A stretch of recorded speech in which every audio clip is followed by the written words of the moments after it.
What is up, guys? It's the Sound Alchemist, part of OneMindSyndicate, and today we're back to talk about Warhammer 40k.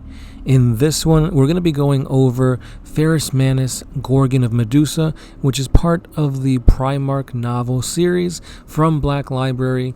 That, if you guys actually go over to our other page, the OneMindSyndicate podcast, you guys can claim yourselves a free credit to read this book or any other book on Audible on us. So definitely go ahead and check that out. I'll put the links down in the description so you guys can get yourself your free credit to get a free audiobook. So like, comment, and subscribe over there. But for now, let's get into this video where, like I said, we go into this excerpt that pits the Primarch of the Iron Hands, Ferrus Manus, basically being an asshole and letting his rage out on one of the Emperor's children, Space Marines.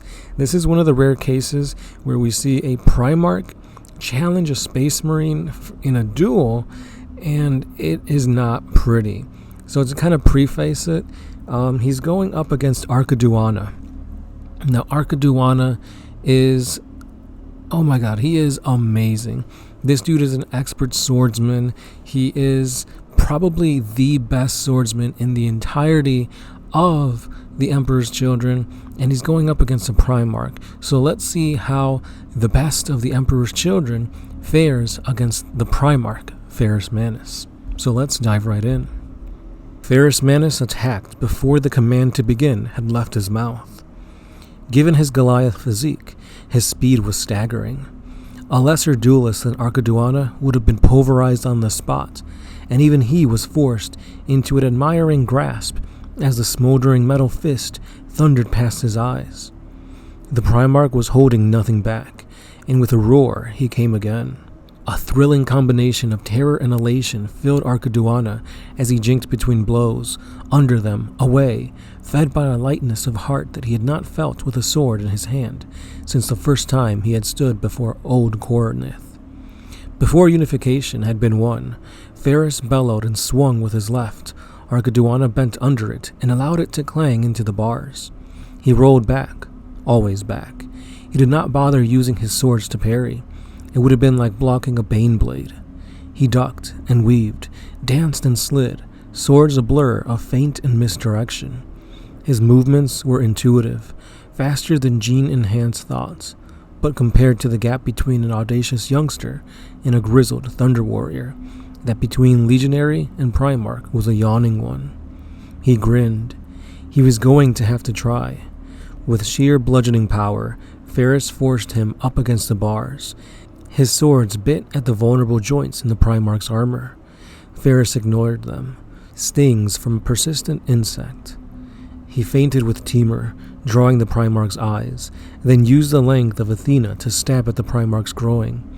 The master-crafted saber pierced the heavy mail, only to become wedged between a pair of crushed rings. Ferrus gave a snarl and smacked the blade with his wrist. The ancient Grecan blade shattered, rune-inscribed metal shards daggering the floor at Aradana's feet. The force of the blow splintered his gauntlet, sent hairline fractures running up Aradana's vambrance, and almost pulled his shoulder from its socket. He cried out in glee, "Why do you laugh?" Ferrus drew back. Even unarmed, he had reach. Aradana could only shrug, enfolding Temur in his two-handed grip. Because, spitting with anger, Ferrus drove his fist at Aradana's chest. Too big to avoid, too fast, he cried out in shock as his breastplate caved in, splitting the Palatine Aquila into frayed halves. Gold leaf fluttering around the hot liquescence of Ferrus's arm. Knuckles ground in. His ribplate cracked, then shattered. Before he had even registered the pain, he was flying, crashing into the bars with force enough to break more bones. The bars themselves were made of firmer stuff, built by Ferrus's own hands to contain the might of a Primarch. They did not bend. Vibrating with a metallic brasso profundo, they flung him back into the ring, sprawled on his chest and crying out for the pain of his fractured ribs. A great weight pushed onto his shoulder, elicited a murmur of pain, then closed over it, to haul him up by the golden fretwork. Ferrus's eyes burned into his, consumed them in his. His expression incandescent as he drew back his arm to deliver a finishing blow. I too once fought the Emperor. He is a greater being than you could imagine. How could your mortal father manage it? Aradana could barely see the fist before him. His eye was swollen, his face puffed and bloody. He wished to give him every opportunity to yield.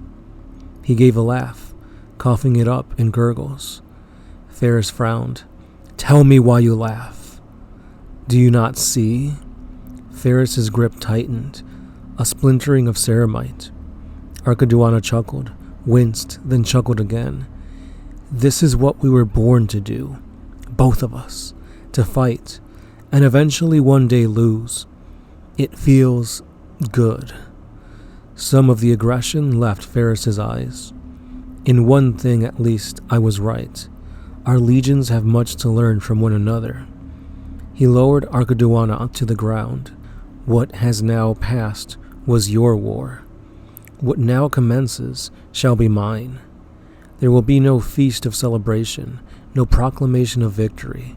I do not claim worlds, I conquer them. My victories are their own proclamation. I will present my brother Guilliman with ash around a barren star. That shall be my proclamation. And the Cardinal shall forever be remembered only for the manner in which they fell.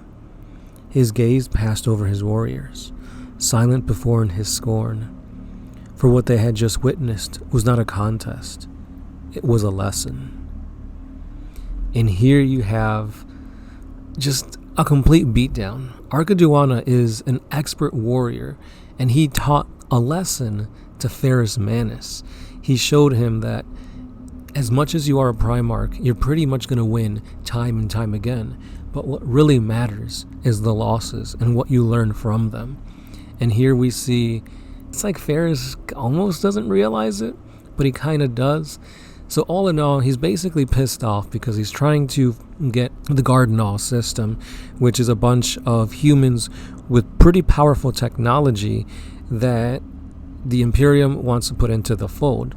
So during the Great Crusade, the Ultramarines try to get the Cardinal system under compliance, and they don't do very well. So they call upon the Iron Hands to help them. And so the Iron Hands are kind of trying to diplomatically, make sure they get Cardinal Prime on their side, and then things don't go well. And that's when Ferrus Manus just kind of blows up on Aradana. Through the entirety of this book, we see Aradana basically humiliate every Space Marine he goes up against, because he's basically doing like faux combat tutorials with the Iron Hands to kind of show both how the Iron Hands fight and how the Emperor's children fight and how they learn from each other. And Aradana is like leagues above everybody else. And we see here that going toe-to-toe with Ferrus, he is leagues above him in knowing where he stands and what he can do. Aradana is actually the son of a warlord from Terra who fought against the Emperor and lost. And in his loss, he gave his firstborn son to the Imperium, and he later became a Space Marine, Aradana. So continuing on the legend of just how badass this guy is, we see that Ferrus Manus is just pissed off, and he basically acknowledges that he knows who he is. He's a conqueror. He's going to have this system of Cardinal basically on its knees by the time Guilliman comes and helps him take the system. And he does just that in the book. So the book, it's an interesting read. I wouldn't say it's my favorite novel in the Primarch novels, but it does showcase who Ferrus Manus is. And unfortunately, we don't have many books to kind of read, since this Primarch is one of the first Primarchs that dies. So when it comes to finding out who Ferrus Manus is, I guess this is a good book to kind of get your introduction into why he's such an asshole. But at the same time, I feel like there's better. But anyway, that's all I got for today, guys. Let me know your thoughts on Ferrus Manus. Is he your favorite Primarch? Probably not. He's not mine. He's actually on the bottom. He's one of the Primarchs that I forget existed. But regardless, let me know what your thoughts are on him. Again, go check out our other channel, the OMS Podcast, where you guys can get yourself a free credit from Audible on us. and check us out over there because we got book reviews and whatnot. So we'll see you then. As always, this has been the Sound Alchemist, part of OneMindSyndicate, and I'll catch you in the next one. Peace.